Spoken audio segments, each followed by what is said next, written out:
Good morning, students. So, today we are doing our chapter 2nd from the subject English, and this is for class 10th English medium. And the name of chapter 2 is Dust of Snow. So, let's begin. First chapter. What is the dust of the snow?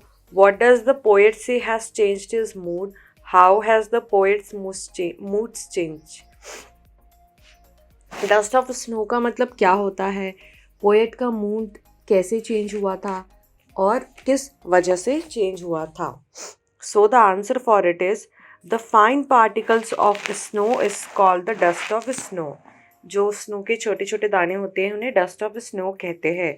The falling of the dust of snow on the poet changed his mood. जो छोटे छोटी बर्फ की बूंदें गिरी उसने poet के mood को पूरी तरीके से बदल दिया. The poet's mood change from sad to happy.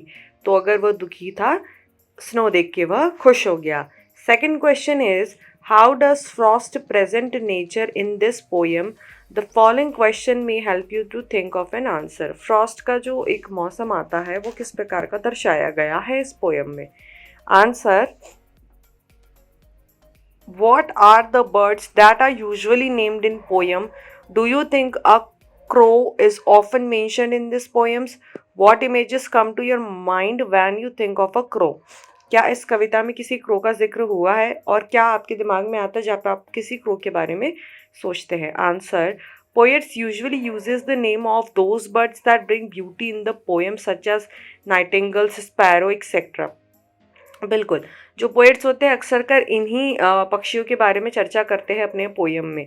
But no, a crow is not often mention in the poems. But ज़्यादातर क्रो का कोई जिक्र नहीं होता कविताओं में.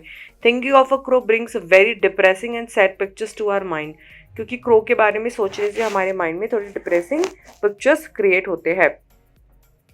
Second, again what is a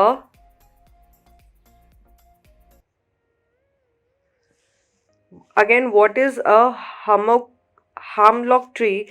Why does not the poem write about a more beautiful tree such as a maple on an oak or a pine? इस पेड़ के बारे में ही क्यों लिखा था, हैमलॉक ट्री के पेड़ के बारे में जिसे हम धतूरे का पेड़ कहते हैं.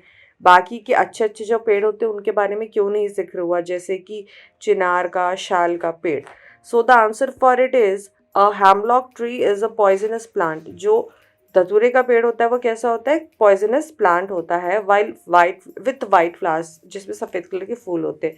The poet does not use beautiful trees in this poem because he wanted to symbolize the feeling of sadness and regret. उन्होंने अच्छे दिखने वाले पौधों का इसलिए इस्तेमाल नहीं किया क्योंकि उन्हें एक ऐसी फीलिंग शो करनी थी which is full with sadness and regret.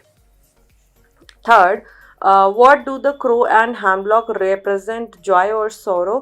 What does the dust of the snow that the crow shakes off a hemlock tree stand for? आपको क्या दर्शाता है क्रो और एक हैमलॉक ट्री, और जो डस्ट ऑफ स्नो क्रो ने अपने पेड़ पे डाली थी उससे आपको क्या समझ में आता है. The crow and hemlock represent sorrow. ये एक दुख को प्रदर्शित करते हैं. The dust of snow that the crow shakes of a hemlock tree stands for Joy and happiness.